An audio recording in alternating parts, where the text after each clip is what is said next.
হাজারো ব্যথা বেদনার পরে ফিরে আসনি তুমি আপন ঘরে।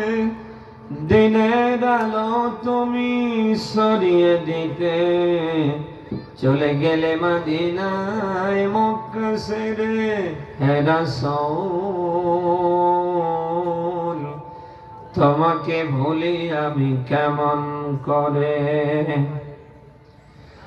খেয়ে না খেয়ে দিন প্রচারের কাজে নিজেকে দিয়ে সব বিলিয়ে, তাই ফিরে কাফিরেরা চিনল নাই জালো। দুষ্ট ছেলেদের পিছু দিল লেলিয়ে। পাথরের আঘাতে ক্ষত বিক্ষত হয়ে সারা শরীর থেকে রক্ত ঝরে। হে রাসূল তোমাকে ভুলি আমি কেমন করে।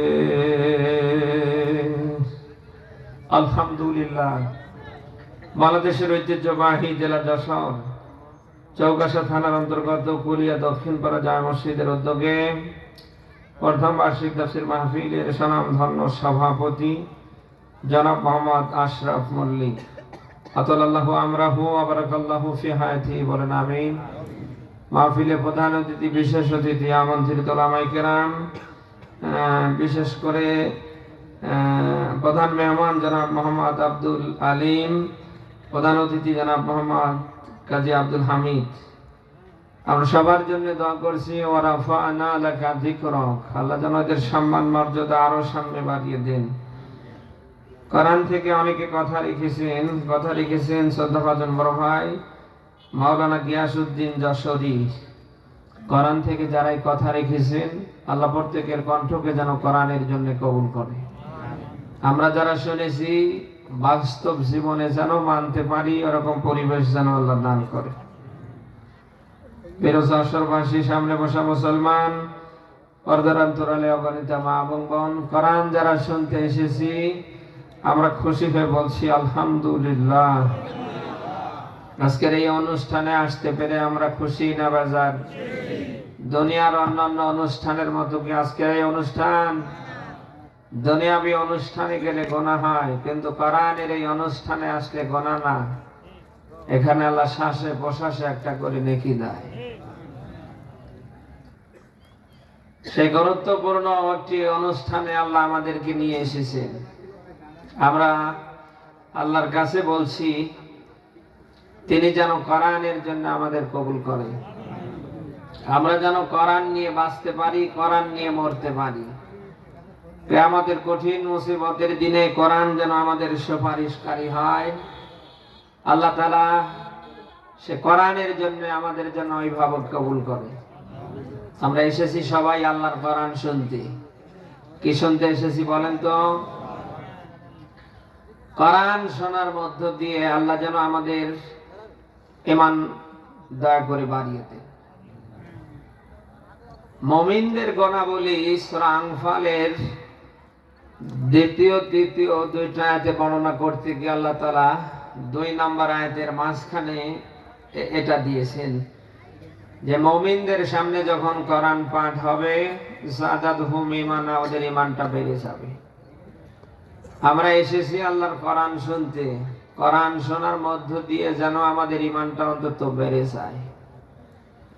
কোরআন শোনার মধ্য দিয়ে যদি কারো ঈমান না বেড়ে আবু জাহেল আবু লাহাবের মতো শয়তানি বেড়ে যায়, বোঝা লাগবে ওরাও যায় ওটা। আপনি কথা কি শুনতেছেন? সব চিন্তা চেতনা ছেড়ে দেন। আপনার আমার ভেতরে রাজনৈতিক ভিন্নতা থাকতে পারে, আকীদাগত মত পার্থক্য থাকতে পারে, কিন্তু আল্লাহর কোরআনের জন্য আমরা সবাইকে এক না। কোরআনের কথা বলতে গিয়ে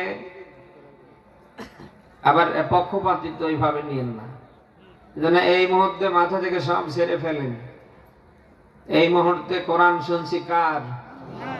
বলেন। আল্লাহ তাআলা কোরআন শোনার মধ্য দিয়ে যেন আমাদের ঈমান আজ বাড়িয়ে দেন। সবাই বলেন আমিন। প্রিয় যশোরবাসী, কোরআনের যত কথা যত বাণী সব আল্লাহর। এখানে আল্লাহ বাদ দিয়ে আর কারোর কোনো কথা পাবেন না। ১,৫০০ বছর পূর্বে আল্লাহ সূরা নিসার ৪ নাম্বার সূরার ৫ নাম্বার পারার ১০ নাম্বার পৃষ্ঠার ৮২ নাম্বার আয়াতে আল্লাহ চ্যালেঞ্জ ছুড়ে দিয়েছেন, আফালা ইয়াতাদাব্বারুনাল কুরআন ওয়ালাউ কানা মিন ইনদি গায়রিল্লাহ লাওয়াজাদু ফীহি ইখতিলাফান কাসীরা। বলেন আল্লাহু আকবার। আয়াতটার দিকে খেয়াল করেন। আল্লাহ বলেন, তোমরা কোরআন নিয়ে কেন গবেষণা করো না? আমি আল্লাহ বাদ দিয়ে যদি এর ভেতরে আর কারোর কোনো কথা থাকতো, লাওয়াজাদু ফীহি ইখতিলাফান কাসীরা, তাহলে এর ভেতরে তোমরা অনেক মতানৈক্য দেখতে পেতে। কে বলছেন যেন? না আমি বানালাম। এই আয়াত থেকে প্রমাণিত হয় কোরআনের যত কথা যত বক্তব্য সব যেন কার, আর এগুলি দিয়েছে যেন আল্লাহ কাদের জন্য? আমরা কি সেই মানুষের ভিতরে আছি?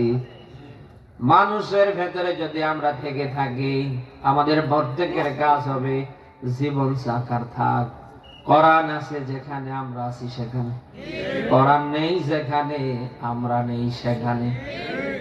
মুসলমানদের জীবনের সংবিধান আল্লাহ যেটি বানিয়েছে তার নাম কোরআন। নাম কি? বলেন।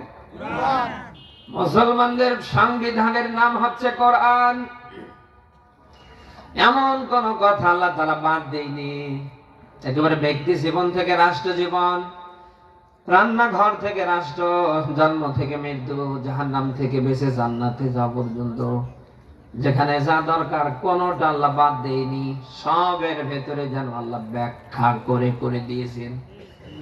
ব্যক্তি জীবনের, পরিবারের, সমাজের, রাষ্ট্রের জন্য কোথায় কি দরকার, তিবিয়ানান লিকুল্লি শাই, তার মানে সমস্যা যেখানে আল্লাহ সমাধান করে দিয়েছেন সেখানে। এই জন্য আমাদের কাজ হবে আমরা নিজেরাও কোরআন মানব। আগামীর এই বাংলাদেশে 18 কোটি মানুষ কি করে মানতে পারে ওই পক্ষে আমরা কাজ করব। আমি আবারও বলছি, আমাদের রাজনৈতিক ভিন্নতা থাকতে পারে, আমাদের আকীদাগত মত পার্থক্য থাকতে পারে, আমাদের চিন্তা চেতনা এক একজনের এক একটা হতে পারে, কিন্তু আল্লাহর কোরআনের জন্য আমরা সবাই কি? সবাই বলেন আমরা চাই আগামীর এই বাংলাদেশ আল্লাহর কোরআন দিয়ে পরিচালিত হোক। দেশ স্বাধীনের পর থেকে এখন পর্যন্ত আমরা দেখছি এদেশে অনেকে অনেক ভাবে শান্তি দেবার চেষ্টা করেছে, এখনো করছে। কোরআন বাদ দিয়ে, আল্লাহর বিধান বাদ দিয়ে কারো বাবার ক্ষমতা হবে শতভাগ শান্তি দেয়া? বলেন। এটা তখন এই শতভাগ কার্যকর হবে যখন এই আল্লাহর কোরআন দিয়ে আগামীর সমাজ রাষ্ট্র চলবে। আমরা বুঝি না বিএনপি, বুঝি না জামাতে ইসলামী, বুঝি না ইসলামী আন্দোলন, বুঝি না খেলাফত, হেফাজত। আগামীর বাংলাদেশ যারা কোরআন দিয়ে চালাতে চায় আমরা তাদের বুঝি। বলেন না কেন? আমরা অনেকের শাসন অনেক ভাবে দেখেছি, আমরা সামনে দেখতে চাই আল্লাহর কোরআনের শাসন। আপনি যদি নিজেকে মুসলিম দাবি করেন, নামের আগে মোহাম্মদ লিখে নামের শেষে হোসেন মিয়া রহমান লিখে আগা কেটে গরুর গোশত খেয়ে আপনি নিজেকে যদি মুসলিম ইমানদার দাবি করেন, আপনি কখনো এর বিরুদ্ধে যেতে পারেন? বলেন বলেন বলেন বলেন। এর বিরুদ্ধে কথা থাকতে পারে সংখ্যালঘু দাবি করছে যারা, তাদের, যারা হিন্দু, যারা বৌদ্ধ, যারা খ্রিস্টান, অন্যান্য বিধর্মী যারা, তাদের আপত্তি থাকতে পারে। আপনার যে একটা পরিচয় আছে আপনি মুসলিম, আপনার তো আপত্তি থাকতে পারে না। আল্লাহর বিধান দিয়ে সমাজ চলবে, রাষ্ট্র চলবে। মুসলমানের ভেতরে জন্ম নিয়ে যদি কারোর আপত্তি থাকে, ওর ব্লাড টেস্ট করে দেখবেন মুসলমানের রক্ত ওর ভেতরে নেই। মুসলমানের রক্তে পৃথিবীতে আসেনি। আপনি কথা কি শুনতেছেন? মুসলমানের জীবনের সংবিধান হচ্ছে আল্লাহর কোরআন। সেই কোরআন দিয়ে আগামীর দেশ চলবে, রাষ্ট্র চলবে। কোন মুসলমান বাধা হয়ে দাঁড়াতে পারে? বলেন, যদি কেউ বাধা হয়ে দাঁড়ায়, বুঝতে হবে ওটা মুসলমানের রক্তে আসে নাই, ওর রক্তের ভেতরে ভিন্নতা আছে। আশ্চর্যজনক হলেও সত্য, এই দেশে আমরা দেখতে পাচ্ছি কোরআনে কারিমের তেলাওয়াত দিয়ে মানুষ নামাজ আদায় করছে, একেবারে ফজর থেকে এশার, একেবারে ইশরাক আওয়ামিন তাহাজ্জুদ সহ। অথচ সেই কোরআন দিয়ে সমাজ রাষ্ট্র চালানোর ডাক দিলেই অনেকে গরম হয়ে যায়। বলে না কেন? এরকম মানুষ দেশে নেই। আপনি কোরআনের তেলাওয়াত দিয়ে নামাজ পড়েন, সেই কোরআনের সমাজ রাষ্ট্র গঠন করার কথা বললেই তখন আপনি রেগে যান কেন? আমারে বলেন তো। আপনি নামাজ পড়বেন কোরআনের তেলাওয়াত দিয়ে, আগামীর সমাজ রাষ্ট্র কোরআন দিয়ে পরিচালিত হবে, আপনি ওই পক্ষে হাত রাখতে চান না। তার মানে আমাদের আর বুঝতে বাকি নেই, আপনি মুসলিমও না, মুমিনও না, হয় আপনি কাফের নতুবা মুনাফিক। কাফের, মুনাফিক, মুশরিক যারা, ওরা কখনো চাইনি কিয়ামতের আগ পর্যন্ত, ওরা কখনো চাইবে না যে আল্লাহর বিধান দিয়ে সমাজ চলুক, রাষ্ট্র চলুক।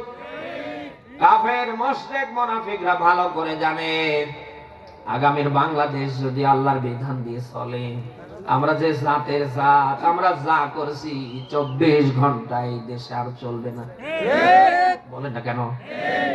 আমি আবারও বলছি, যারা কাফের, যারা মুশরিক, যারা মুনাফিক, এই 3 শ্রেণীর মানুষ বাদ দিয়ে আগামীর বাংলাদেশ আল্লাহর কোরআন দিয়ে চলবে।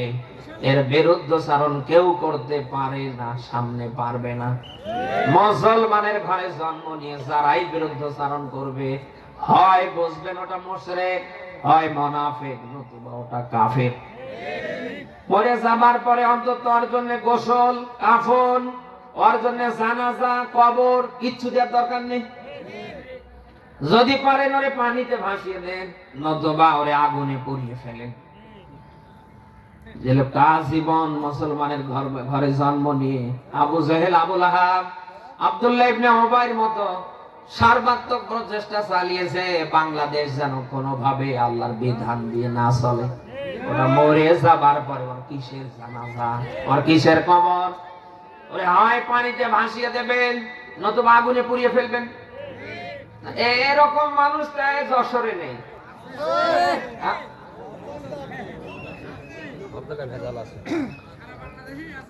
2024 সালের 5ই আগস্ট থেকে আজ জানুয়ারির 6 তারিখ পর্যন্ত আমরা দেখতে পাচ্ছি এই বাংলাদেশে যারা কোরআন দিয়ে সমাজ রাষ্ট্র চালাতে চায়, আল্লাহর বিধান দিয়ে যারা এই দেশটা চালাতে চায়, আমরা অনেকেই দেখছি তাদেরকে অনেকে সহ্য করতে পারছে না, নানা ধরনের বাজে মন্তব্য করছে।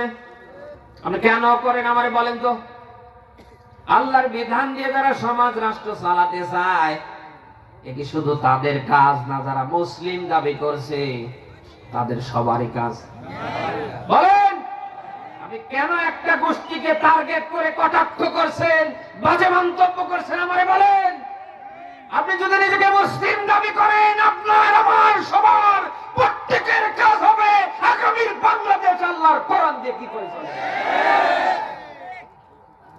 মুসলমানের ঘরে জন্ম নিয়ে আগা কেটে গরুর গোশত খেয়ে কোরআনের বিধান সমাজে রাষ্ট্রে আগামীতে যারা কায়েম করতে চায়, আপনি তাদের আজে বাজে মন্তব্য করছেন। ভাই কেন? মন্তব্য করে গন্তব্য আটকানো যায় না। আল্লাহর বিধান আজ না হোক কাল, কাল না হোক পরশু, 10 দিন আগে পাস টুডে টুমরো বাংলার জমিনে কায়েম হবেই হবে ইনশাআল্লাহ। কারো বাবার কারো বেটির ক্ষমতা হবে না আটকানো, কারণ যে ঘ্রাণ, যে সুবাস আমরা দেখতে পাচ্ছি ছড়িয়ে পড়েছে, এটাকে আটকানোর ঠেকানোর কারো বাবার ক্ষমতা নেই। যারা আটকানোর ঠেকানোর চেষ্টা করবে, ওদেরকে জুলুমের মতো আল্লাহ একেবারে ঠেকিয়ে ফেলবে। এই 1.5 দশকের জালিমরা যারা ক্ষমতায় ছিল ভোট ছাড়া, ওদের ভোট লেগেছে? বলেন না কেন? কোন ভোট লেগেছে? ওরা সর্বাত্মক প্রচেষ্টা চালিয়েছিল ক্ষমতার চেয়ারে বসে। আল্লাহর বিধান সমাজে রাষ্ট্রে যারা কায়েম করতে চায় তাদেরকে চাপ দেয়ালের মাঝখানে বন্দী করে নির্মূল করতে পেরেছে? আপনি একটু শিক্ষা নেন না। সর্বাত্মক ক্ষমতার চেয়ারে বস্তুকে বসে থাকবার পরেও কোরআনের রাজকায়েমের কর্মীদেরকে তারা নির্মূল করতে পারেনি। আর আপনি তো সলিমুদ্দিন আর কলিমুদ্দিন, যারা এই 1.5 দশক মানুষের চোখে পড়িয়েছিল কালা চশমা, মানুষ দেখার পরেও না দেখার ভান করে 5 কাটিয়ে দিয়েছে।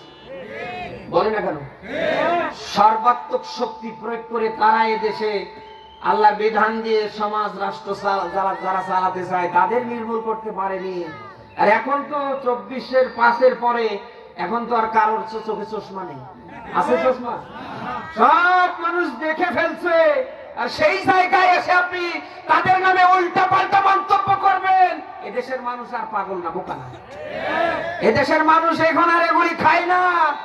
অতএব নিজের যোগ্যতায় সামনে যাওয়ার চেষ্টা করেন।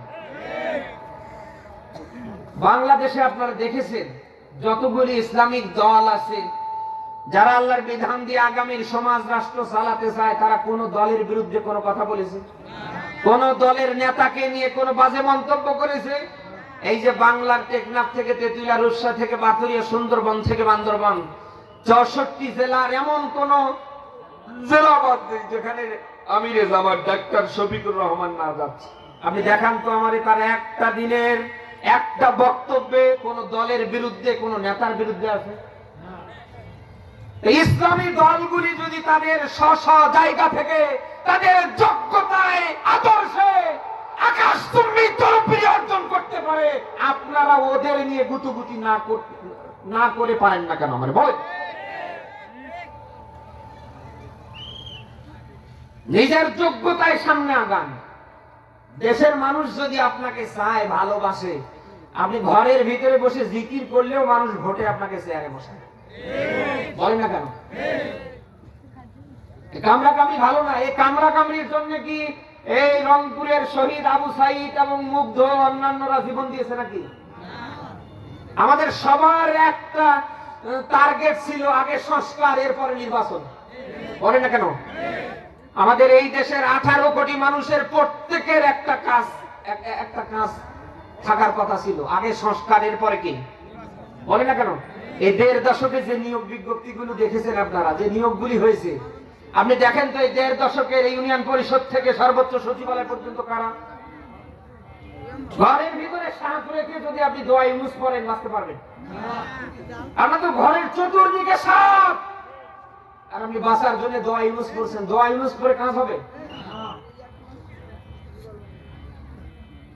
ইউনিয়ন পরিষদ থেকে সর্বোচ্চ সচিবালয় পর্যন্ত আপনি দেখেন এই 1.5 দশকের জালিমরা প্রত্যেকটা চেয়ার দখল করে আছে। যখন দেশের 18 কোটি মানুষ চাচ্ছে সংস্কার, তখন আপনারা ভোট নিয়ে ব্যস্ত। তার মানে এদেশের মানুষ এই 24-এর 5 তারিখের পর থেকে জানুয়ারির 6 তারিখ পর্যন্ত আপনাদের চিন্তা আর বাকি রাখেনি। বলেন না কেন? দেশের মানুষ যখন চাচ্ছে সংস্কার, আওয়ামী সন্ত্রাসীদের অপসারণ, আর আপনারা এই সময় চাচ্ছেন ভোট। এদেশের মানুষের বোঝার আর বাকি নেই কারা দেশের মানুষের পক্ষে আর কারা খাও খাও করছে। বলে না কেন? অতএব মন্তব্য করে যেহেতু গন্তব্য আটকানো যায় না, আশা করছি মন্তব্য করবেন না। আপনারা যে বক্তৃতাগুলি দেন, কমেন্ট করেন না, দেখবেন যে ওই ভিডিওর একেবারে মাঝ বরাবর একটা কমেন্ট বক্স আছে, এখানে ক্লিক দেবেন। আপনার 14 গোষ্ঠী ধরে মানুষ গালি দিচ্ছে। বলে না কেন? আশা করছি ভাই হিসাবে এই কাজগুলি যারা যেখান থেকে করছেন আর সামনে করবেন না। নিজের যোগ্যতায় সামনে যাওয়ার চেষ্টা করেন। 1500 বছর পূর্বে আল্লাহ তাআলা নিজেই ব্যাখ্যা দিয়েছেন, কোরআন নাজিল করেছি আমি, এর সংরক্ষণের হেফাজতের দায়িত্ব নিয়েছি আমি। কোরআন নাজিল করেছেন কে? আবার এটাকে সংরক্ষণ করবে যেন কে?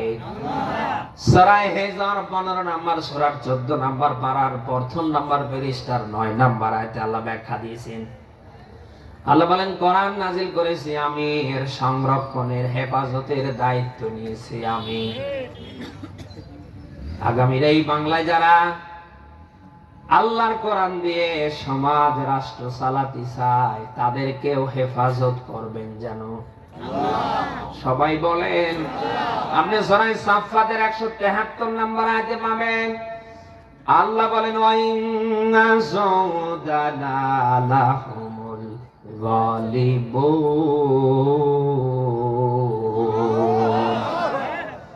আল্লাহ বলেন আমার বাহিনী যারা আমার বিধান কায়েমের পক্ষে যারা আমার দ্বীন প্রতিষ্ঠার পক্ষে যারা আল্লাহ বলেন আমার এই বাহিনী আমার এই কর্মীকে আমি আল্লাহ বিজয়ী করব। কে বলছেন জানো?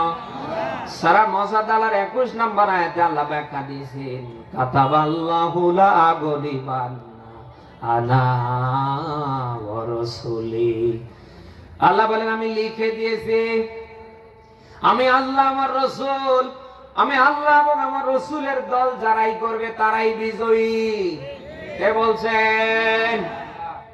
কোরআনের যত আয়াত আছে আপনি সব একটার পর একটা মিলিয়ে দেখবেন জালিমের পক্ষে কাফেরের পক্ষে মুনাফিকের পক্ষে আপনি কোনো কথা পাবেন না। এই যে ভাই এদিকে আওয়ামী লীগের লোক নাকি? এই যে ভাই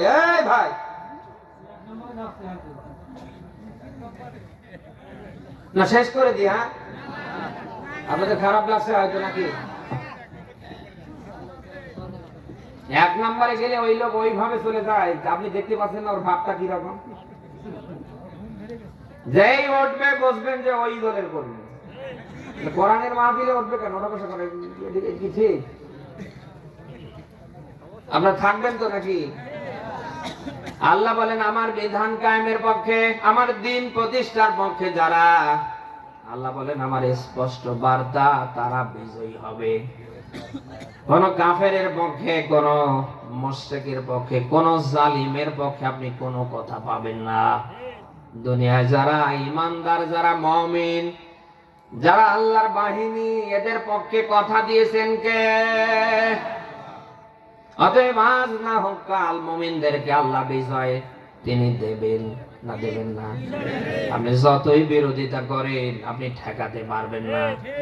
ফেরাউনের মতো মানুষ, নমরুদের মতো মানুষ, সাদ্দাদের মতো মানুষ, আবু জাহেল আবু লাহাবের মতো মানুষরা সর্বাত্মক প্রচেষ্টা চালিয়েও ওদের গন্তব্য কখনো আটকাতে পারেনি।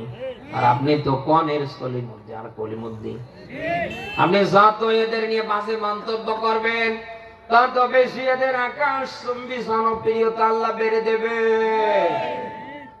১.৫ দশকের জালিমরা ইসলামী আন্দোলনের নেতৃবৃন্দদেরকে জয়টা না মেরেছে আপনি মেলান এখন তার তুলনায় আল্লাহ ঘরে ঘরে কোরআনের রাজ কায়েমের কর্মী আল্লাহ বের করে দিয়েছে। প্রায় বলি গাছের ডাল একটা কাটলে ওখান থেকে ৮টা ১০টা ডাল বের হয়। ডাল কাটলেন একটা ওখান থেকে তো একটা বের হবার কথা কিন্তু না ওখান থেকে ৮টা ১০টা ডাল বেরিয়ে যায়। এটা দিয়ে আল্লাহ তাআলা বোঝাতে চায় আমার দ্বীন প্রতিষ্ঠার পক্ষে যারা আমার বিধান কায়েমের কর্মী যারা ওদের মারো যদি একটা আমি আল্লাহ একটা বের করে দেই না ওইরকম ৮-১০ হাজার বের করে দেই। ১.৫ দশকের জালিমরা জয়টা না মেরেছে তার যে আল্লাহ দ্বিগুণ করে দেয়নি। বাংলার এমন কোন জায়গা বাদ আছে যে জায়গায় ইসলামী আন্দোলনের কর্মীরা নেই? মন্তব্য করে কখনো গন্তব্য আটকানো যাবে না। যা করছেন অন্তত ছেড়ে যান, বন্ধ করেন, আল্লাহর কোরআনের দিকে ফিরে আসেন। আপনি একজন মুসলিম, আপনি নিজেও কোরআন মানবেন। আগামীর এই বাংলাদেশে 18 কোটি মানুষের মাঝে কি করে মানানো যায় আপনি ওই পক্ষে কাজ করবেন। আপনি যদি কালকে থেকে জিরো হয়ে আসতে পারেন আল্লাহ তাআলা আর আপনাকে জিরো রাখবে না, মহান আল্লাহ ধরে আপনাকে হিরো করে দেবে। ক্ষমতা আল্লাহর আছে না নেই? বিশ্বনবী মুহাম্মদ রাসূলুল্লাহর মতো মানুষকে হত্যা করবার কাজ নিয়েছিলেন হযরতে ওমর। তিনি যখন কালমা পড়ে মুসলমান হয়ে গেলেন এক পর্যায়ে তিনি যখন আল্লাহর কোরআন প্রতিষ্ঠার পক্ষে হাত রাখলেন হযরতে ওমরের সম্মান আল্লাহ কমায়নি, মহান আল্লাহ তার সম্মান আকাশচুম্বী করে দিয়েছে। 10 জন সাহাবী দুনিয়ায় জিন্দা থাকতে জান্নাতের সার্টিফিকেট পেয়েছে, তার ভেতরে হযরতে ওমরের নাম 2 নম্বরে এসেছে। এত সম্মান, এত মর্যাদা আল্লাহ বাড়িয়ে দিলেন। ওমর যে রাস্তা দিয়ে ঢুকতো ও 70 দিন শয়তান যাবার সাহস করতো না। আপনি জিরো হয়ে যদি আসতে পারেন, আল্লাহ জিরো রাখবে না, ধরে আপনাকে হিরো করে দেবে। কিয়ামতের কঠিন মুসিবতের দিন যখন কায়েম হবে, নবীজি বলেন এই কোরআন কারোর পক্ষে যাবে, আবার কারোর বিপক্ষে যাবে। দুনিয়ায় যারা আজ কোরআনের বিরুদ্ধাচরণ করছে, এই কোরআন কিয়ামতে তাদের বিরুদ্ধে যাবে, তাদের নামে মামলা দেবে। এই কোরআন কিয়ামতে যদি কারোর বিরুদ্ধে চলে যায়, তার নামে যদি বাদী হয়ে মামলা দেয়, আপনার কোন আব্বা আছে বাঁচাবে? আমারে বলেন, বলেন। নবীজি বলেন আল কোরআন হুজ্জাতুল্লাহ কাওয়ালাইক, এটা কারোর পক্ষের দলিল হবে, আবার কারোর বিপক্ষের দলিল হবে। আমাদের এটা পক্ষের দলিল না হয়ে যদি বিপক্ষের দলিল হয়, আমাদের বাঁচার কোনো উপায় আছে? অতএব যা করছেন একটু ঠান্ডা মাথায় চিন্তা ভাবনা করে দেখেন, আল্লাহর কোরআন দিয়ে আপনার জীবনের সবকিছু হচ্ছে কিনা। যদি না হয় কালকে থেকে শুরু করেন, না হলে আপনার দুনিয়াও শেষ হবে, আপনার আখিরাতও শেষ হবে। কোরআন আল্লাহর কিতাব, এটা যদি আপনি দুনিয়ায় আঁকড়ে ধরতে পারেন, একদিকে আল্লাহ আপনাকে দুনিয়ায় শান্তিতে রাখবে, অপরদিকে আখিরাতে আল্লাহ নাজাতের ব্যবস্থা করে দেবে। অথচ আজ মুসলমানের ঘরে জন্ম নিয়ে আগা কেটে জম্মের গরুর গোশত খেয়ে আমরা মুসলমান দাবি করছি। মিলান আমাদের ব্যক্তি, পরিবার, আমাদের সমাজ, আগামীর রাষ্ট্র চলবে আল্লাহর কোরআন দিয়ে, ওই পক্ষে আমরা নেই। আপনি যতই নামাজ পড়েন, রোজা রাখেন, আপনি যতই হজ উমরা করেন, যতই ভালো কাজ করে মরে যান, আল্লাহর বিধান দিয়ে আগামীর সমাজ চলবে, রাষ্ট্র চলবে, যদি আপনি হাত রাখতে না পারেন, আপনার নামাজে, রোজায়, হজ উমরায় কোনো কাজ হবে না। নবীজি বলেন আল্লাহর বিধান কায়েমের পক্ষে কারোর যদি ন্যূনতম হাত রায় না থাকে, ওটা মুনাফিক। আপনি কিসের নামাজ পড়েন, আপনি কিসের রোজা রাখেন, কিসের হজ উমরা করেন, আপনি কিসের ইশরাক আওয়াবিন তাহাজ্জুদ করেন, আপনার সর্বাগ্যে প্রাথমিক যে কাজটা হবে, আল্লাহর বিধান যেন আগামীতে দেশে কায়েম হয়। আমি আবারও বলছি, আল্লাহর বিধান দিয়ে সমাজ চলবে, রাষ্ট্র চলবে, যদি আপনি হাত রাখতে না পারেন, আপনি মুনাফিক, মরে যাবেন, ঈমান পাবেন না। কিয়ামতে আল্লাহ গুঁতো দিয়ে আপনাকে জাহান্নামের নিম্নতম স্তরে পৌঁছাবে। ১৫০০ বছর পূর্বে আল্লাহ ব্যাখ্যা দিয়েছেন, ইন্নাল মুনাফিকিনা ফিদ দারকিল আসফালি মিনান নার। আল্লাহ বলেন কিয়ামতে মুনাফিক যারা, এদের স্থান হবে জাহান্নামের সর্বনিম্ন স্তরে। আপনি কি মুনাফিক হয়ে মরে কিয়ামতে জাহান্নামের সর্বনিম্ন স্তরে থাকতে চান? না, কথা না বলে বুঝি কি করে? যা করেছেন ছেড়ে দেন, বন্ধ করেন, আল্লাহর কোরআনের দিকে ফিরে আসেন, এখনো সময় আছে। মরে যাবার আগে যদি আল্লাহর কোরআনের কর্মী হতে না পারেন, আল্লাহর কোরআন যদি নিজের জীবনে আপনি ধারণ করতে না পারেন, আমি বলছি আপনার দুনিয়াও শেষ হবে, আপনার আখিরাতও শেষ হবে। সে কোরআনের দিকে ব্যাক করার দরকার আছে না নেই?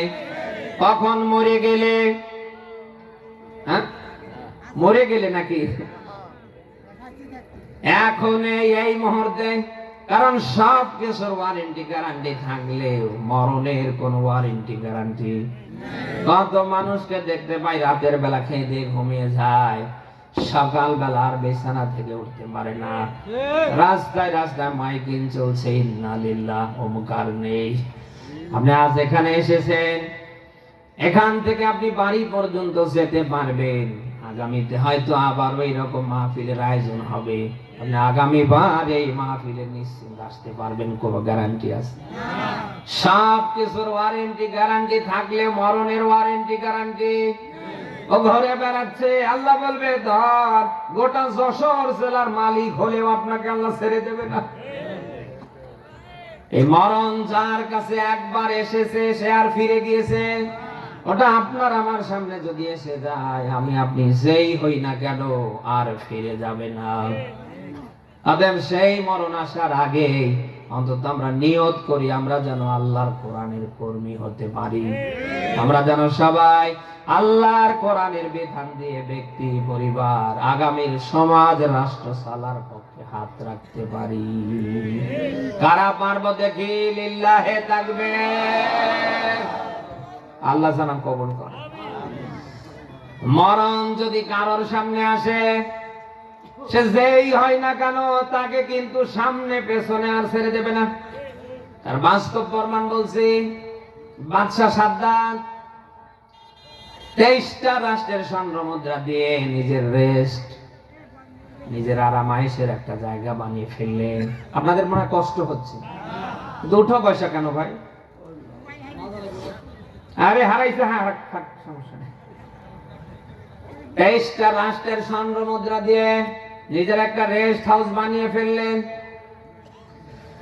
উদ্বোধন করবে, ফিতা কাটবে, ঢুকবে, বিভিন্ন দেশ থেকে অতিথিরা এসেছে। ঠিক গেট বরাবর একজন সাদা পোশাকধারী মানুষ দাঁড়িয়ে আছে। বাদশাহ গেটের কাছে আসার পরে দেখছে সাদা পোশাকধারী একজন মানুষ। ডাক দিয়ে বললেন, কে রে তুই? কোথায় তোর বাড়ি? কে চাস?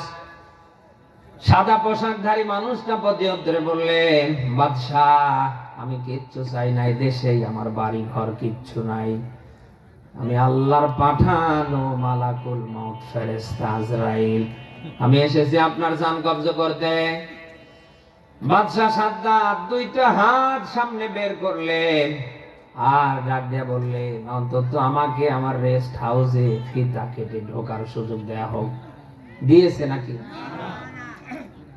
সাদা পোশাকধারী মালাকুল মউত আজরাইল ডাক দিয়ে বলেন, বাদশাহ একটা সেকেন্ড সময় আপনাকে দেবার মতো নেই, আল্লাহ পাঠিয়েছে এই মুহূর্তে আপনার জান কবজ করা লাগবে। শুধু হাত বের করতে দেরি, বাদশাহ সাদ্দাত পরে মরে যেতে দেরি না। ফেরাউনের জীবনী দাঁড় করেন। আজীবন মুসা আলাইহিস সালাম বারংবার দাওয়াত নিয়ে গিয়েছে। দাওয়াত কবুল করা তো দূরের কথা, কালমা পড়ে মুসলমান হওয়া তো দূরের কথা। এই দেখুন চোরের মতো পালাচ্ছে। এই ভাই, মানে কি যেন বিপদে, মনে হচ্ছে পানির মধ্যে সাত কাজটা। মানে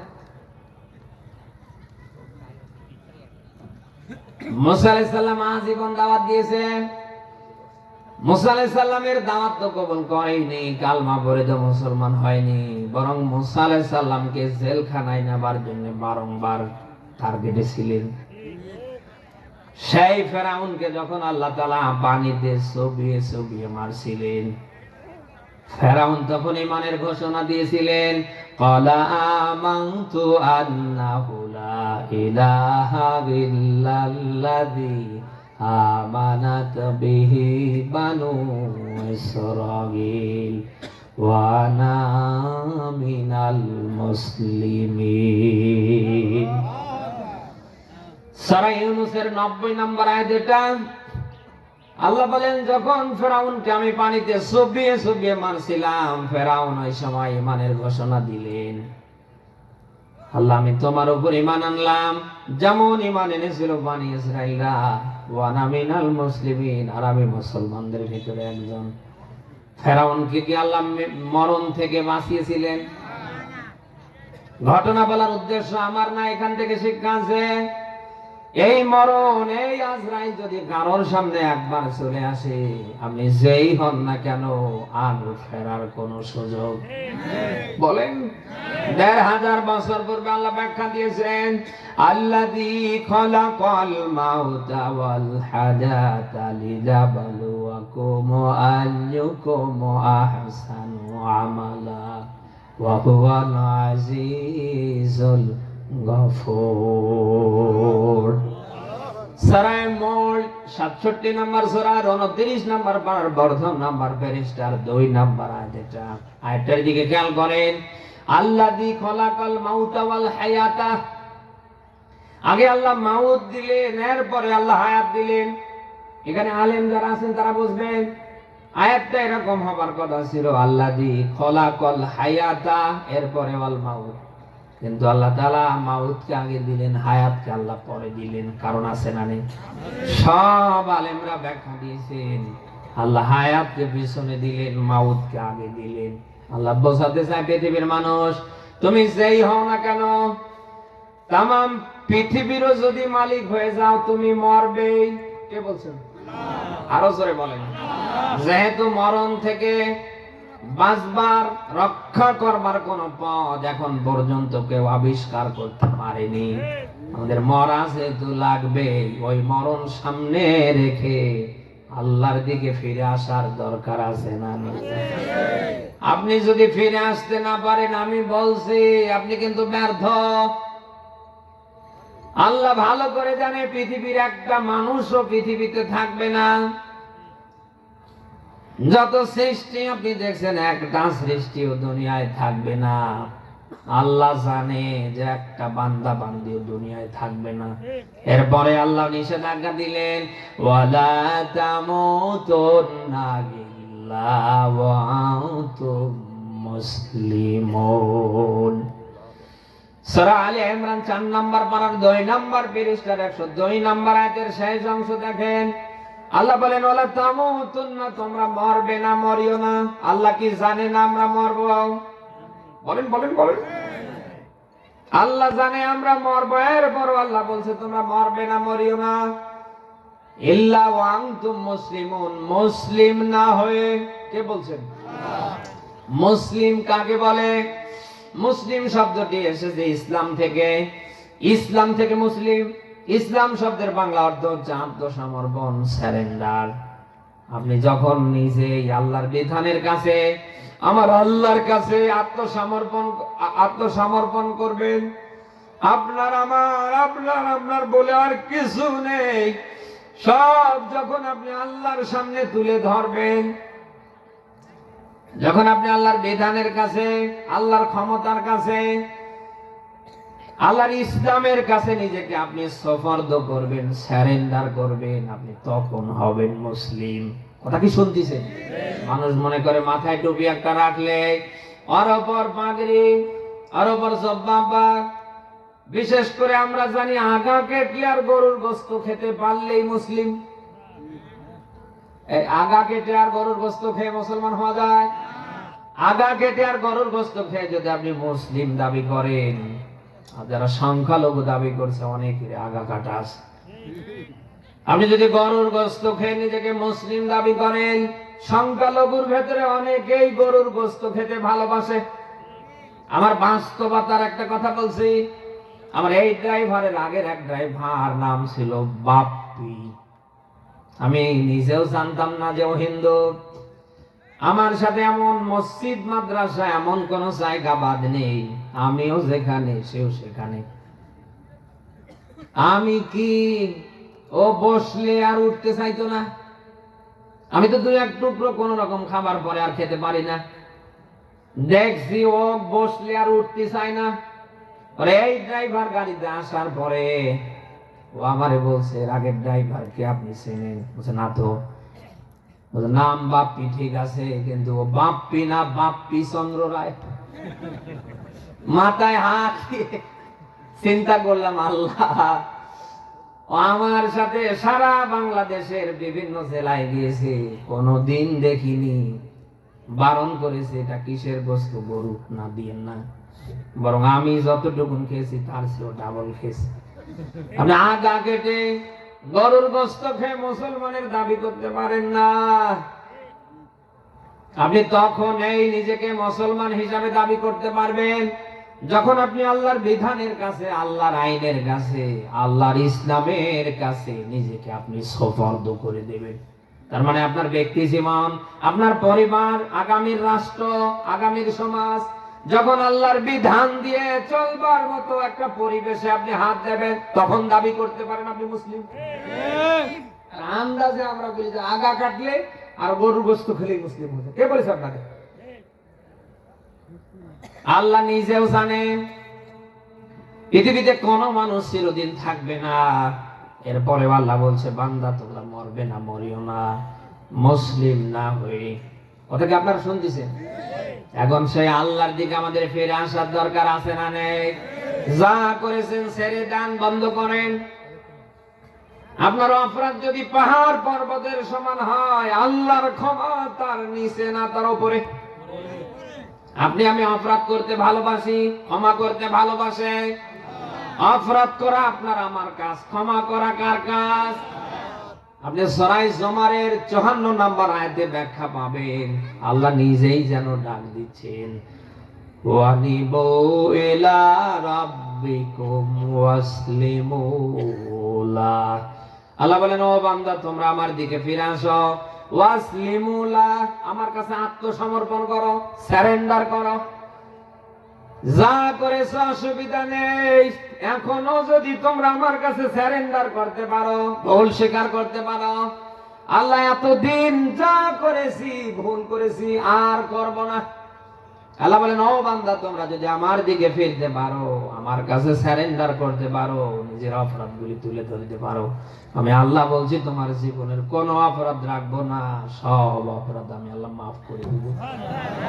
আমাদের আদি পিতা আদি মাতাকে আল্লাহ জান্নাতে থাকার ব্যবস্থা করে দিলেন। আল্লাহ তাআলা একটা গাছকে বাউন্ডারি বানিয়ে ফেললেন।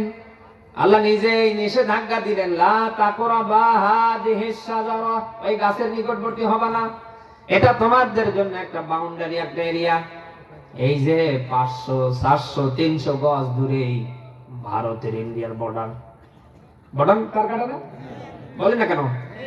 এটা কি আমাদের জন্য একটা এরিয়া না, বাউন্ডারি না? ওদের জন্য ওই রকম।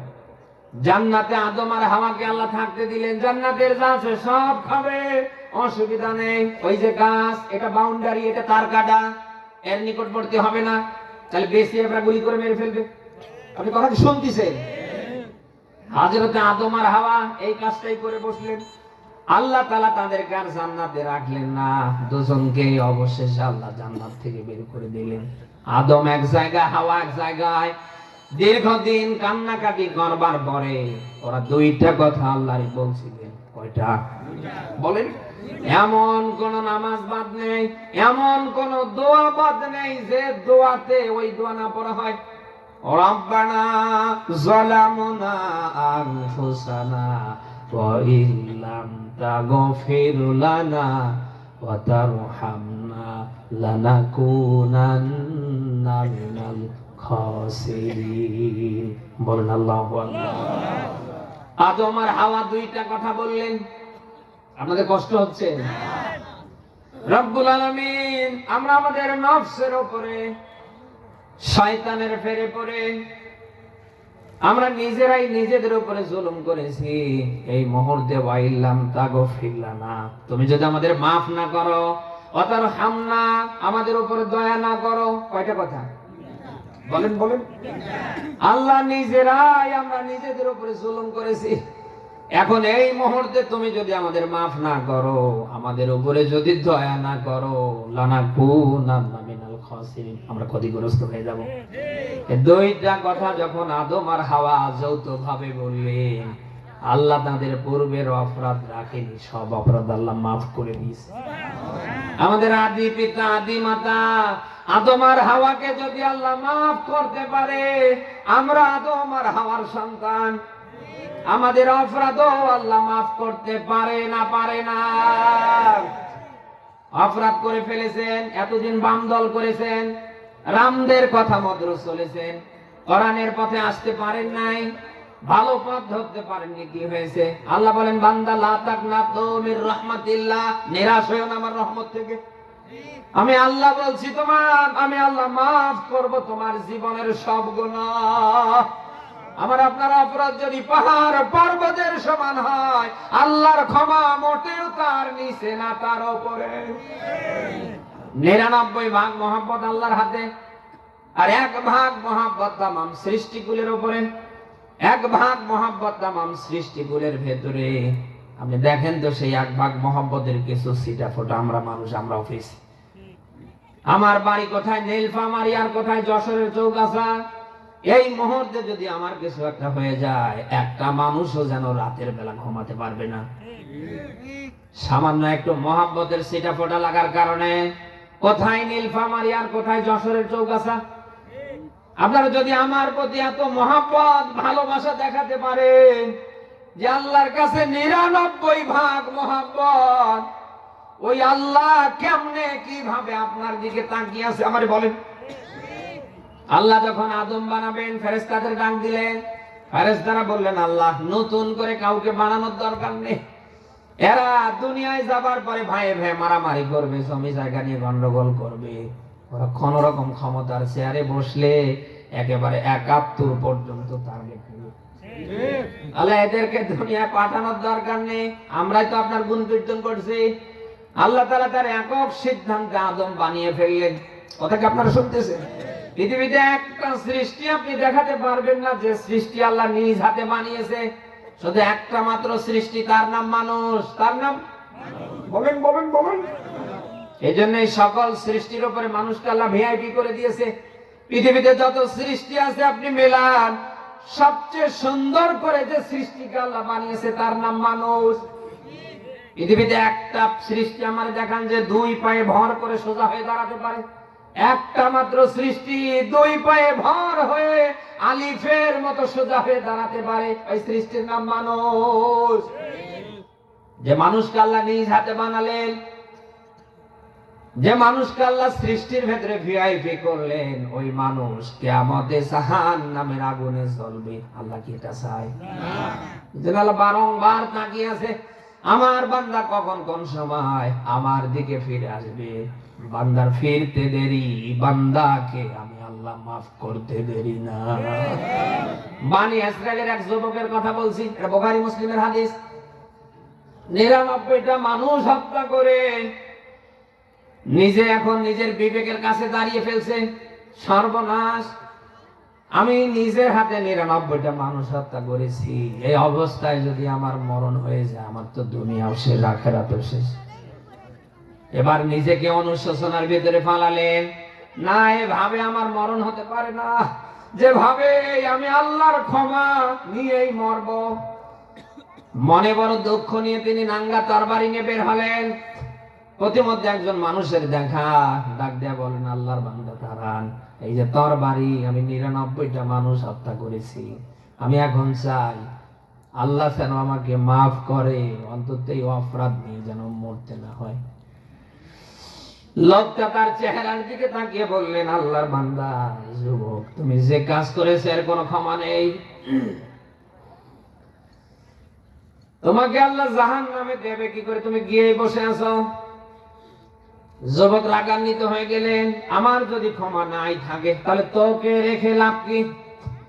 তরবারি দিয়ে ওকে 2 টুকরো করলেন, রক্ত মাখা ভেজা তরবারি নিয়ে তিনি মনের দুঃখে সামনে যাচ্ছেন। আবার একজন মানুষের দেখা, ডাক দেয়া বলেন আল্লাহর বান্দা একটু দাঁড়ান, এই যে তরবারি দেখছেন রক্তে ভেজা, এখন একটা মানুষ হত্যা করে আসলাম, এর আগে আমি 99টা মানুষ হত্যা করেছি, আবার 100 মানুষ হত্যার তালিকায় এখন এসেছে। আমি ভালো হতে চাই, কোথায় গেলে পরে কার সংস্পর্শে গেলে পরে 100 মানুষ হত্যার অপরাধ আল্লাহ মাফ করে দেবে। লোকটা ডাক দেয়া বলেন যুবক ঘাবড়াবার কিছু নেই, তোমার অপরাধ যদি পাহাড় পর্বতের সমান হয় আল্লাহর ক্ষমা তার নিচে না তার উপরে। ওই যে জঙ্গলা দেখতে পাচ্ছ, ওখানে একটা মানুষ পাথরের উপরে বসে আল্লাহ আল্লাহ নামের তাসবিহ পড়ছে, তুমি যদি লোকটার সঙ্গে স্পর্শে যেতে পারো আমার দৃঢ় বিশ্বাস বাঁচার অন্তত একটা পথ আজ বের হবে। যুবক মনে বড় আনন্দ নিয়ে একবার দৌড়ায়। আপনি দেখবেন মানুষের ভেতরে যখন আনন্দ কাজ করে তখন তার মাথা ঠিক থাকে না, ও যেন একবার পড়ছে আর একবার উঠছে। এক পর্যায়ে যখন কাছাকাছি জঙ্গলার নিকটবর্তী যখন হয়েছে, ঠিক ইন দ্য মিন টাইমে আল্লাহ তাআলা আজরাইলকে পাঠিয়ে যুবকের জান কবজ করে ফেললেন। যুবক জমিনে পড়ে রইলেন, এদিকে জান্নাতের ফেরেশতা, অপরদিকে জাহান্নামের ফেরেশতারা। আল্লাহ তাআলা 2 দল ফেরেশতাকে দূরত্ব মাপার নির্দেশ দিলেন। জাহান্নামী ফেরেশতাদেরকে আল্লাহ বললেন তোমরা ওই যে লোকটা হত্যা হয়েছে, ও যাকে মেরেছে ওখান থেকে দূরত্ব মাপো। জান্নাতি ফেরেশতাদের বললেন লোকটা ভালো হবার নিয়ত করে আমার ওই আবেদ আমার ওই প্রকৃত বান্দা পাথরের উপরে বসে বসে আমার নামের তাসবিহ পড়ছে, ওখান থেকে তোমরা দূরত্ব মাপো আর এখান থেকে লাশ থেকে দূরত্ব মাপো। দুদিক থেকে দূরত্ব মাপা হচ্ছে। হাদিস বলার কথা আমার না, এখান থেকে শিক্ষা আছে। আল্লাহ যে তার বান্দাকে ভালোবাসে, তিনি যে মাফ করবেন, তার বাস্তব প্রমাণ এটা। ফেরেশতারা যখন দুদিক থেকে দূরত্ব মাপছে, মহান আল্লাহ তাআলা ওই পাথরের উপরে যিনি বসে বসে আল্লাহর নামের তাসবিহ পড়ছে, তাকে আল্লাহ যুবকের নিকটবর্তী করে দিয়েছে। এর থেকে প্রমাণিত হয় আল্লাহ চায় তার প্রত্যেকটা বান্দা বান্দি যেন তার ক্ষমা নিয়ে তার দিকে ফিরে এসে মরে যায়। এটা চায় কে? ১৫০০ বছর পূর্বে আল্লাহ ব্যাখ্যা দিয়েছেন, আফালা ইয়াতুবুনা ইলাল্লাহি ওয়া ইয়াস্তাগফিরুনা ওয়াল্লাহু গফুরুর রহিম। বলেন আল্লাহু আকবার। আল্লাহ বলেন, তোমরা আমার দিকে ফিরে আসবা না? তোমরা কি আমার কাছে ক্ষমা চাইবা না? আমি আল্লাহ ক্ষমাশীল, আমি দয়ালু। কে বলছেন? আপনি সূরা আলে ইমরান ৪ নম্বর পারার ৬ নম্বর পৃষ্ঠার ১৩৩ নম্বর আয়াতে দেখবেন, এখানে আল্লাহ নিজে আপনাকে ডাকছেন, ওয়াসারিউ ইলা মাগফিরাতিম মির রাব্বিকুম। আল্লাহ বলেন, বান্দা দৌড়াও আমার ক্ষমার দিকে। তুমি যদি আমার ক্ষমা নিয়ে মরতে পারো, চিরন্তন জান্নাতের মালিক আমি আল্লাহ বানিয়ে দিব। সেই ক্ষমার দরকার আছে না নেই? ফিরে আসার দরকার আছে না নেই? সোজা তো হবে নেই, মরে যাবার পরে সোজা হয়ে লাভ নেই। আজ হয়তো আমাদের কথা ভালো লাগছে না, মসজিদে ইমামরা কথা বলে ভালো লাগে না, সোজা কিন্তু হবেন কখন? মরার বলে না কেন? যতই আপনি আঁকা বাঁকা থাকেন, মরে গেলে ঠান্ডা পানি গরম করে যখন গোসল দেওয়া হবে, যখন কাফনের কাপড় পরানো হবে, যতক্ষণ আপনার লাশ সোজা হয়নি, দুইজন দুদিক থেকে এইরকম টানতে থাকবে। আর ওই দিন কিন্তু ওই টেনে সোজা করে খাটিয়াতে তুলিয়ে কবরে নিয়ে কবর দিয়ে লাভ হবে না। এজন্য সোজা হতে হবে মরার আগে না পরে, এক্ষণে এই মুহূর্তে। আমি প্রায় বলি সাপ আর ব্যাঙ। একদিন ব্যাঙ ডাক দিয়ে বললেন, সাপ ভাই আমি তোমার সাথে দোস্তালি করতে চাই। সাপ বললেন, অসুবিধা নেই। ব্যাঙ বললেন, ওই যে তুমি আঁকা বাঁকা ভাবে চলো, এটা কি ছেড়ে দেয়া যায় না? সাপ চিন্তা করলেন, এই বেটা বলে কি, আমি কি নিজে চলি না আমারে আল্লাহ এভাবে বানিয়েছে? আপনারা জানেন সাপের অভ্যাস হচ্ছে সবল দেয়া, কি করা, আর ব্যাঙের অভ্যাস হচ্ছে কি করা, লাভ দিয়ে দিয়ে সামনে যাওয়া। যাহার রাগে রাগান্বিত হয়ে সাপ ব্যাঙকে সবল দেওয়ার চেষ্টা করেছে, ব্যাঙ লাভ দিস। ব্যাঙ যত লাভ দেয়, সাপ তত ওকে ধরার জন্য যায়। ব্যাঙ তার জীবন বাঁচাতে গিয়ে এক পর্যায়ে রাস্তা পার হচ্ছেন, তিনি রাস্তা পার হয়েই দেখেন একটা পুকুর, ও লাভ দিয়ে পুকুরে গিয়েছে। এদিকে সাপ রাগান্বিত হয়ে ব্যাঙকে ধরার জন্য সবল দেওয়ার জন্য ও এরকম আসছে। যাহা রাস্তায় উঠেছে, এক যুবক লাঠি নিয়ে হাজির। কি গো সাপ? আমাদের এই এলাকার এই যুবকেরা সাপ দেখলে ছেড়ে দেয়? যুবক আনন্দের সাথে ওরে একেবারে মেরে সোজা করে চলে গেছে।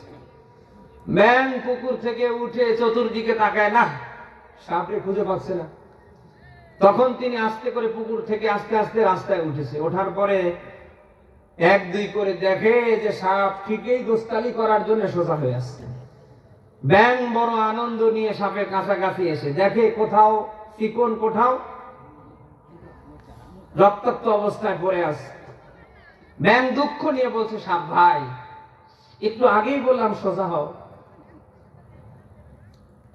তখনই তুমি যদি আমার কথাটা ধরতে আর সোজা হইতে, আমার উপর অতর্কিত আক্রমণ না চালাতে, অন্তত মানুষের ডাং মার খেয়ে অন্তত জীবন দিয়ে সোজা হওয়া লাগতো না। আমার ঘটনা বলার উদ্দেশ্য না, এখান থেকে শিক্ষা আছে। আপনাকে এত এত বলা হচ্ছে যে ভাই যা করেছেন ছেড়ে দেন, বাদ দেন, অন্তত আল্লাহর দিকে ফিরে আসেন। আপনি যখন সোজাই হতে পারছেন না, এই হুজুরেরা মরার পরে বসে থাকবে না, ঠান্ডা পানি গরম করে গোসল দেওয়ার পরে খাটলিতে নিয়ে এই সাদা কাপড় নিয়ে টানবে ততক্ষণ আপনার লাশ সোজা হয়নি যতক্ষণ। এজন্য আমাদের এখনই সোজা হওয়ার দরকার আছে না? কারা পারবো দেখি লিল্লাহে তাকবীর। আল্লাহ যেন তৌফিক দান করেন। দরুদ ও সালাম মানবতার মহান নবী মুহাম্মদ রাসূলুল্লাহর উপর পড়েন সাল্লাল্লাহু। আমি আপনাদের সামনে সূরা হাশরের 18 নম্বর আয়াত পড়েছি। আমি কি ব্যাখ্যায় যাব না শেষ করে দেব? থাকবেন আপনারা? একটু জবান খুলে বলেন আউযু বিল্লাহি মিনাশ শাইতানির রাজিম বিসমিল্লাহির রহমানির রহিম ইয়া আইয়ুহাল্লাযীনা আমানুত্তাকুল্লাহ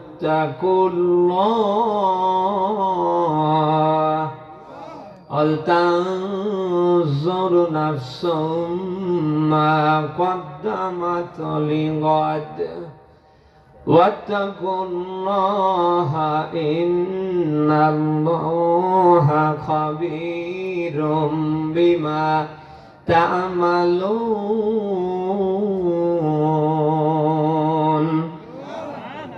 সূরা হাশর কোন সূরা জানো? আমরা 18 নম্বর আয়াত পড়েছি। কি আছে আয়াতের ভেতরে? আল্লাহ তাআলা ইয়া আইয়ুহাল্লাযীনা আমানু, এখানে ঈমানদার যারা তাদের ডাক দিলেন। কোন বাজে মানুষের নাম আল্লাহ এখানে ধরে ডাক দেয়নি। শুনতেছেন? যাদের ঈমান আছে, যাদের বিশ্বাস আছে যে আল্লাহ একজন আছে, আখিরাত আছে, পরকাল আছে, জাহান্নাম আছে, জান্নাত আছে, বিচারের দিন বলে কিছু আছে, এমন কোয়ালিটি সম্পন্ন মানুষদেরকে আল্লাহ ডাক দিয়েছেন। আল্লাহ ডাক দিয়ে কিন্তু বসে নেই। ইত্তাকুল্লাহ, তিনি দিয়েছেন তোমরা আমাকে ভয় করো। কে বলছেন? আল্লাহ তাআলা কেন ভয়ের কথা দিলেন? কারণ আছে না নেই? সব আলেমরা ব্যাখ্যা দিয়েছেন। পৃথিবীতে কেউ যদি আল্লাহকে ভয় করার মতো ভয় করতে পারে, অন্তত ওর হাতের দ্বারা, জবানের দ্বারা, ওর দ্বারা কারোর ক্ষতি হবে না। হবে? আপনার আমার চর্ম চোখে আমি আল্লাহরে দেখতে না পেলে আল্লাহ কি দেখছে না? ঘরের লাইট বন্ধ করলেন, দরজা জানলা লাগিয়ে দিলেন, বলেন তো কেউ না দেখলে দেখে কে?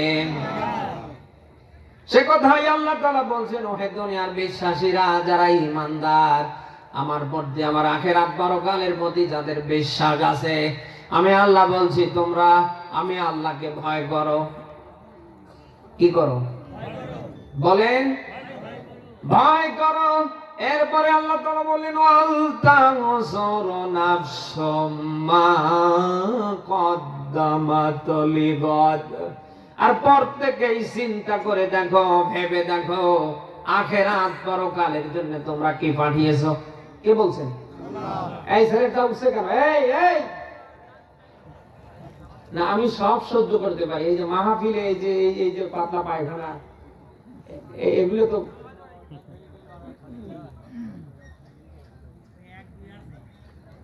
আল্লাহ বলেন ওহে ঈমানদারগণ, যাদের ঈমান আছে, ওই দেখেন আরো একজন উঠছে, ছোটার পরে আরো বেশি করে উঠছে।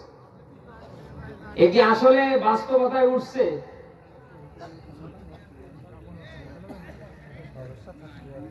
কারণ ছাড়া যদি উঠে থাকে, যারা যে জায়গা থেকে উঠছে, আল্লাহ যেন ওই রোগে কালকে তাকে আক্রান্ত করে। কারণ নেই, অযথা উঠছে। ভয়ের কথা বলছেন কে যেন? ভয়ের কথা বলে কিন্তু আল্লাহ শেষ দেয়নি। এরপরে ওয়াল তানসুর নাফসুম মা কদ্দামাত লিগাদ, আল্লাহ তাআলা প্রশ্ন ছুড়ে দিলেন, ও বান্দা আখিরাত পরকালের জন্য তোমরা কি পাঠিয়েছো? কে বলছেন? বলেন। বিশ্বনবী মুহাম্মদ রাসূলুল্লাহ তারা আহলে বায়াতদেরকে ডাক দিয়ে নবীজি কথাই বলছিলেন, আমার আহলে বায়াত যারা, এমা আমার কলিজার টুকরো ফাতেমা, আমার স্ত্রী আয়েশা, আমার উপরে ভর করে থাকো না।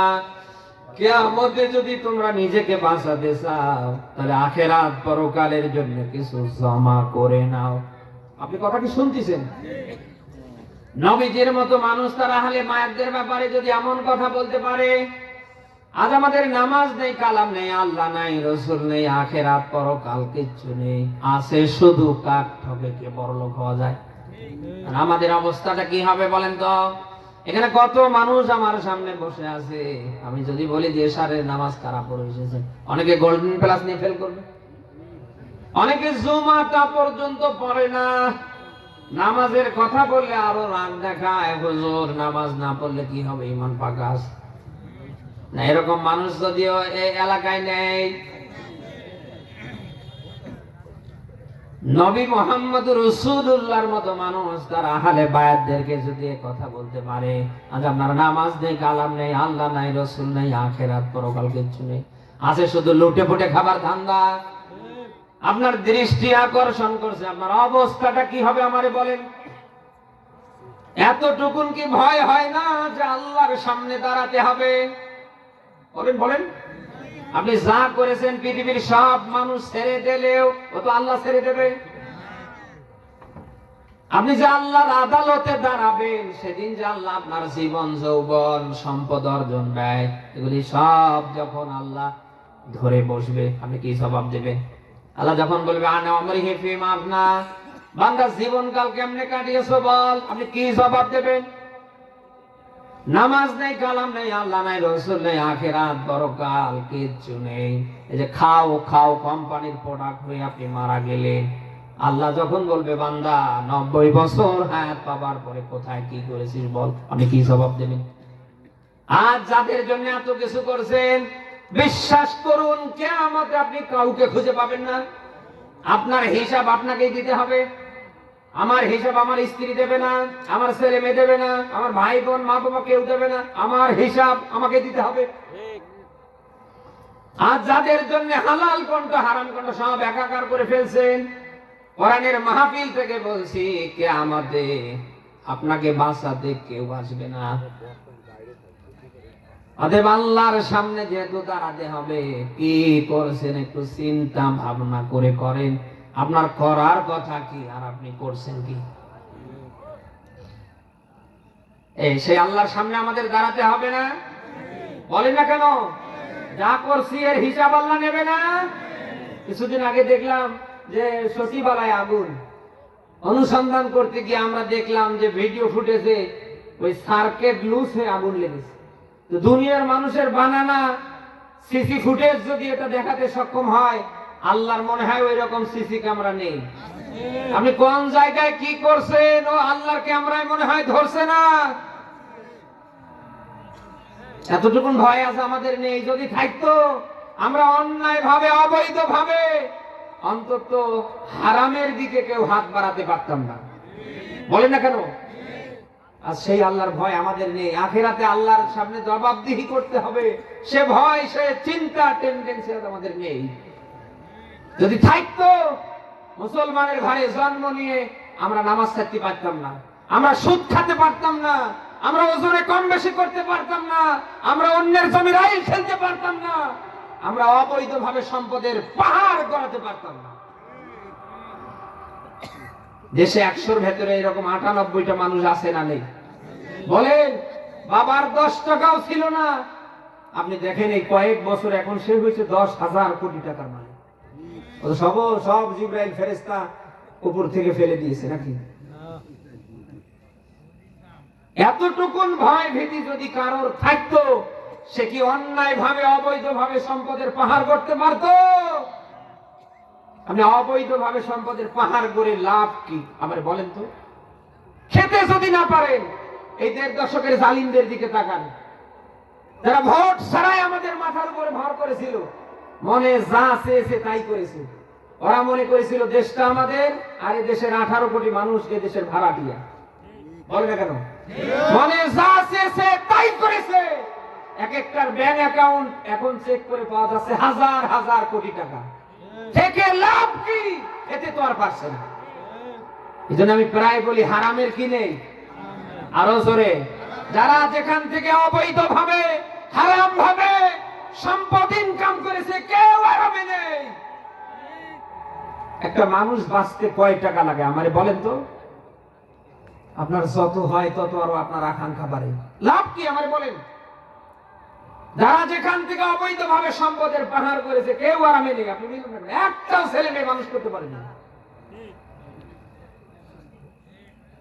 আপনি হারাম খাবেন আর মসজিদে পড়ে থাকবেন, আপনার ওই মসজিদে পড়ে থাকা আল্লাহ নেবে নাকি? হ্যাঁ, ইবাদত কবুল হবার যত মাধ্যম আছে অন্যতম মাধ্যম হচ্ছে হালাল খাবার। কি খাবার? আপনার আয়ের উৎস যদি হালাল না হয়ে হারাম হয়, এই মসজিদ কেন কাবার মতো জায়গায় সেজদায় পড়ে গেলেও আপনার সেজদা আল্লাহ নেবে।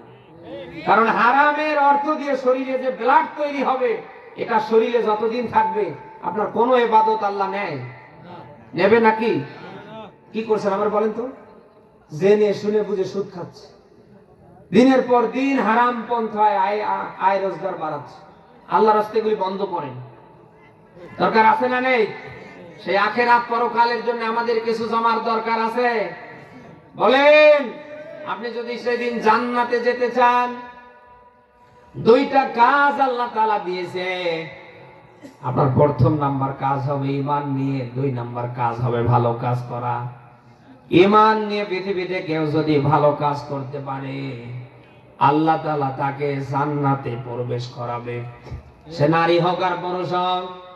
সূরা নিসার 124 নম্বর আয়াতে ব্যাখ্যা পাবেন, ওমাইয়া আমাল মিনাস সালিহাতি মিন যাকারিন আও উনসা ওয়া হুয়া মুমিনুন ফাউলাইকা ইয়াদখুলুনাল জান্নাহ। বলেন আল্লাহু আকবার। আল্লাহ বলেন, ঈমান নিয়ে যারাই ভালো কাজ করবে, পুরুষ হোক আর নারী হোক, যারা ঈমান নিয়ে ভালো কাজ করবে, মহান আল্লাহ তাদেরকে জান্নাতে প্রবেশ করাবে। এখন কেউ যদি জান্নাতে যেতে চায়, তাকে ভালো কাজের দরকার আছে না নেই? প্রিয় যশোর চৌগাছাবাসী, আমরা কি এখানে নিয়ত করতে পারি না আমরা নিজেরাও ভালো কাজ করব, আমাদের অধীনে যারা আছে তারাও যেন ভালো কাজ করতে পারে? পারবো না? কারা পারি দেখি, লিল্লাহে তাকবীর। একা একা বাঁচবেন এর নাম ইসলাম না। আল্লাহ তাআলা ১৫০০ বছর পূর্বে ব্যাখ্যা দিয়েছেন, কো আনফুসাকুম ওয়া আহলিকুম নারা, তোমরা নিজেরা জাহান্নাম থেকে বাঁচবে, তোমাদের আহাল, তোমাদের পরিবার, এদেরকেও জাহান্নামের আযাব থেকে বাঁচাবে। কে বলছেন? আল্লাহ।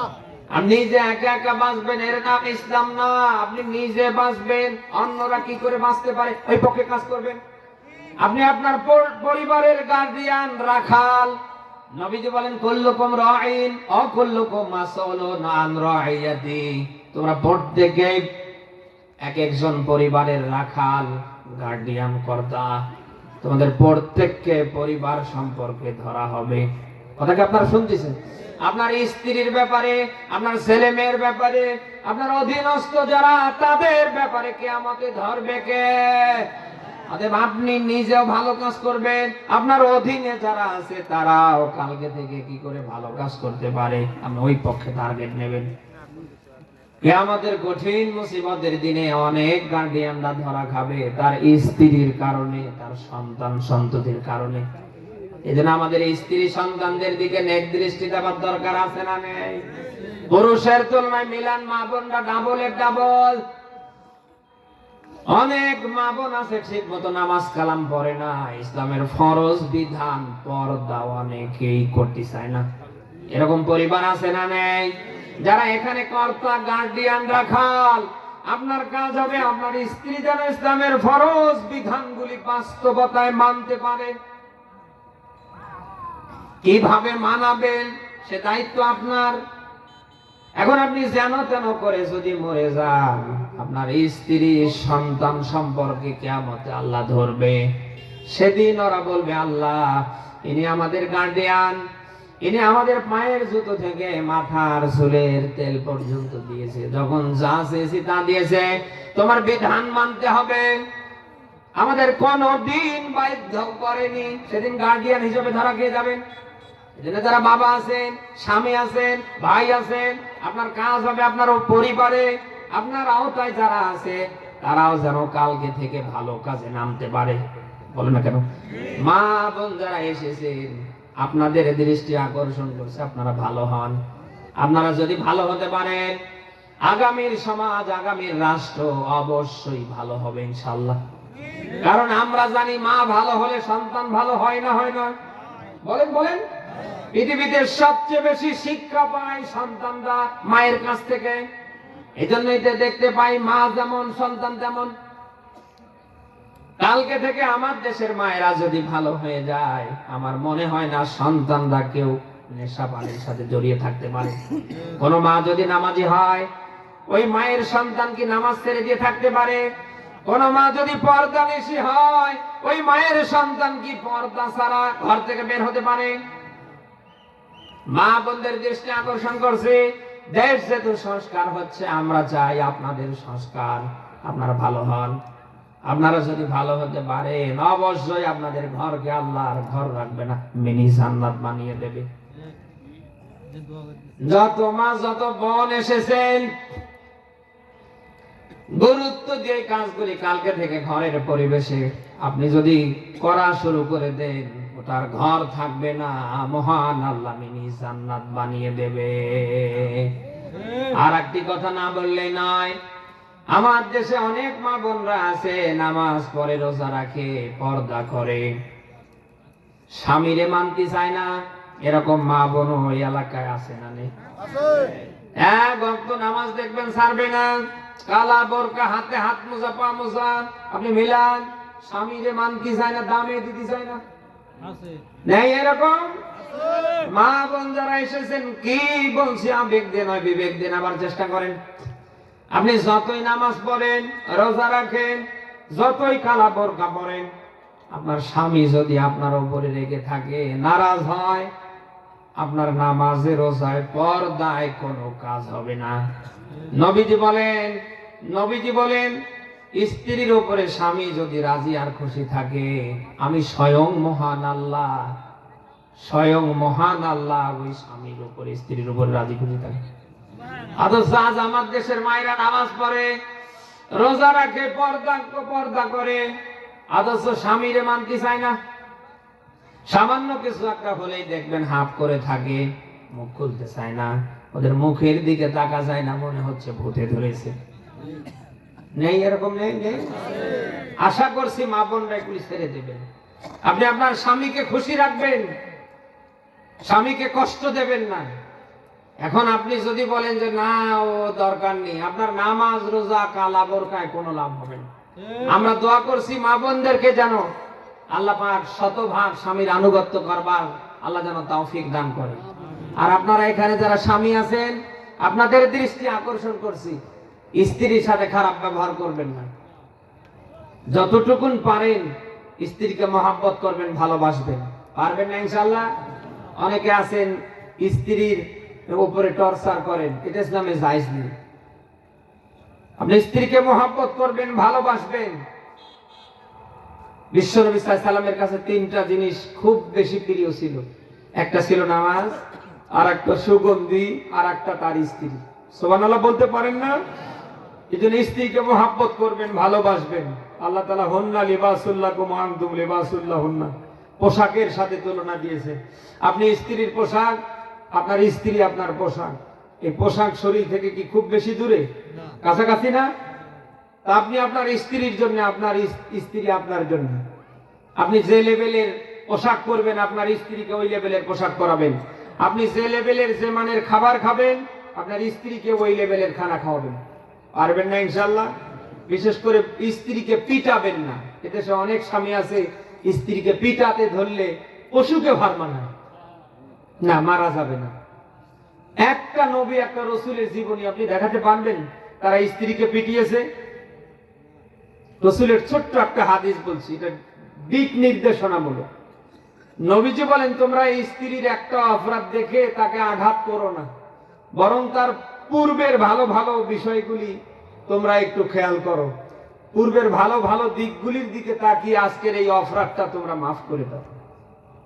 আমরা যারা স্বামী, আমরা কি এই গুণটা অর্জন করতে পারি না? কেন মারেন বলেন? মারা যাবে না। মহব্বত করবেন, ভালোবাসবেন। ওয়াজআলা বাইনাকুম মাওয়াদ্দাতা ওয়া রাহমা, মহব্বত দিয়ে, ভালোবাসা দিয়ে আল্লাহ তাআলা ঘরটা ভরপুর করে দেবে। আমরা পারবো না ইনশাআল্লাহ? পাশাপাশি আমাদের কলিজার টুকরো সন্তান যারা আছে আমরা তাদেরকে দিন শেখাবো, কোরআন শেখাবো। আমাদের কলিজার টুকরো সন্তানরা যেন আগামীতে ওই সন্ত্রাসী আওয়ামী ছাত্রলীগের মতো কেউ না হয়। বলে না কেন? আমরা আমাদের সন্তানকে ওইভাবে মানুষ করব, মরে যাবার পরে যেন কোনো ভাড়া হুজুর না লাগে। আমাদের ছেলে মেয়ে অন্তত আমাদের জন্য যেন হাত তুলে আল্লাহর কাছে দোয়া করতে পারে। এই জন্য সন্তানকে আপনি স্কুলে পড়ান, কলেজে পড়ান, ইউনিভার্সিটিতে পড়ান, আপনি ইঞ্জিনিয়ার বানান, ডাক্তার বানান, আপনার মনে যা চায় আপনি তাই করেন। কিন্তু অনুরোধ করে বলবো আপনার সন্তানকে দিন শেখান, কোরআন শেখান, দিনের জ্ঞান দেন, কোরআনের জ্ঞান দেন। অন্তত মরে যাবার পরে কোনো ভাড়াটিয়া হুজুর লাগবে না। আমরা কি সেভাবে সন্তানকে তৈরি করতে চাই না? বলেন না কেন? এবং সেই সাথে আল্লাহর ঘর যে মসজিদ, ওয়ান্নাল মাসাজিদা লিল্লাহ, মসজিদ কার? বলেন। মসজিদ আল্লাহর ঘর, এটা নিরাপদ একটা জায়গা। মানুষ যখন এর ভেতরে ঢুকে পড়ে আল্লাহ তাকে নিরাপদ করে ফেলে। একটা মানুষ যতক্ষণ আল্লাহর ঘরে বসে থাকবে ওর শ্বাসে প্রশ্বাসে আল্লাহ একটা করে নেকি দান করবে। সেই আল্লাহর ঘর মসজিদের উদ্যোগে আজকের মাহফিল। বেশি বেশি করে আল্লাহর ঘরে মসজিদে যাবেন। পারবেন না? এই যে চাচা বসে, আল্লাহর ঘর মসজিদে যত বেশি যাবেন আল্লাহর ঘরের সাথে আপনার যত সম্পর্ক বাড়বে তত বেশি সম্পর্ক তৈরি হবে কার সাথে? বুখারীর হাদিস বলছি, কিয়ামতে 7 শ্রেণীর মানুষকে আল্লাহ আরশের ছায়া দান করবে। তার ভেতরে যাদের সম্পর্ক আল্লাহর ঘরের সাথে যত বেশি হবে কিয়ামতে তাদের আরশের নিচে ছায়া হবে। আমরা কি আল্লাহর ঘরের সাথে সুসম্পর্ক করতে চাই না? এখন সুস্থ আছেন, হঠাৎ অসুস্থ হয়ে গেলেন, আল্লাহর ঘর মসজিদ আল্লাহকে ডাক দেয়, বলে আল্লাহ তোমার ওই বান্দা যদি অসুস্থ হয় তাকে সুস্থ করে দাও। সে যদি তোমার ডাকে সাড়া দিয়ে মরে গিয়ে থাকে ওরে মাফ করে দাও। যে জমিনের উপরে ভর করে মসজিদে যাবেন, জমিন পর্যন্ত আপনার জন্য আল্লাহর কাছে প্রার্থনা করে, আল্লাহ তোমার বান্দা সত্যি যদি অসুস্থ হয়ে থাকে সুস্থ করে দাও, ও যদি মরে গিয়ে থাকে ওরে মাফ করে দাও। সেই আল্লাহর ঘর মসজিদের উদ্যোগে আজকের মাহফিল। সেই মসজিদে যাবেন তো? দুঃখ দিয়ে বলতে হয় সেই মসজিদে আজ আমরা যেতে চাই না। ফজর চলে যায়, জোহর চলে যায়, আসর, মাগরিব, এশা চলে যায়, আমাদের খুঁজে পাওয়া যায় না। ইমাম মুয়াজ্জিন আর কয়েকজন লোক, তারা কারা? যাদের মাজা কোমর চলে না। নামাজ ফরজ কি এই বুড়োদের জন্য না সবার জন্য? বলেন না কেন? খুব খেয়াল করে শুনবেন। মানুষের জীবনে কাল তিনটা, একটা বাল্যকাল, একটা যৌবনকাল, আর একটা কি কাল? বৃদ্ধাকাল। বাল্যকাল বৃদ্ধাকালের হিসাব আল্লাহ নেয় না, আল্লাহ নেয় যৌবনকালে। সুবহানাল্লাহ বলতে পারেন না? বৃদ্ধাকালে 1 কোটি বার সুবহানাল্লাহ বলার চেয়ে যৌবনকালের একবার সুবহানাল্লাহর দাম আল্লাহর কাছে কোটি কোটি গুণ বেশি। এই যে বাল্যকাল, বৃদ্ধাকাল, এগুলি সব বান্দার জন্য আল্লাহ বোনাস করে দেবে। 1 লিখে যেমন ডানে যদি শূন্য বসান 10 হয়, আর একটা লিখলে 100 হয়, আর একটা লিখলে 1000 হয়, আর একটা লিখলে এরকম 10,000 হয়, আর একটা লিখলে 1 লাখ হয়। আপনি যত বাড়াবেন মান বাড়তে থাকবে। বলেন না কেন? এই জন্য যৌবন বয়স যাদের, আমি তাদের বলবো আল্লাহর ঘর মসজিদের সাথে সম্পর্ক করবেন। পারবেন না ইনশাআল্লাহ? আমরা প্রত্যেকেই 5 ওয়াক্ত নামাজ কালকে থেকে যেন পড়তে পারি। পারবো তো? বিশেষ করে ফরজ নামাজগুলি আমরা মসজিদে গিয়ে পড়বো, আর বাকি নামাজগুলি আমরা সব এসে ঘরে পড়বো। নবীজি বলেন যে ঘরে নামাজ হবে ও ঘরে আল্লাহ তাআলার রহমত নাজিল হবে। এই জন্য ফরজ নামাজগুলি আমরা মসজিদে গিয়ে পড়বো, আর বাকি নামাজগুলি ঘরের পরিবেশে পড়বো। পারবো তো ইনশাআল্লাহ? সেই আল্লাহর ঘর মসজিদের উদ্যোগে আজকের এই মাহফিল। আপনারা খুশি না বেজার? ৬৪,০০০ টাকা উঠে ৬৪,৮৭০। লিল্লাহি তাকবীর। অনেকে অনেক ভাবে দান করেছেন। এখানে নগদ ৬৪,৮৭০ টাকা উঠেছে। যারা যেভাবে দান করেছেন আল্লাহ প্রত্যেকের দানগুলি যেন কবুল করে। এই লোকগুলি এত অধৈর্য।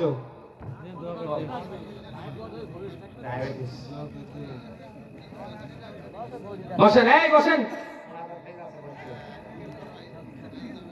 আমরা যেন সবাই আখিরাতের জন্য কিছু নিয়ে যেতে পারি। আল্লাহ যেন এরকম পরিবেশ আমাদের দান করে। দরুদ ইব্রাহিম পড়ি। আল্লাহুম্মা সাল্লি আলা মুহাম্মাদিন ওয়া আলা আলি মুহাম্মাদ কামা সাল্লাইতা আলা।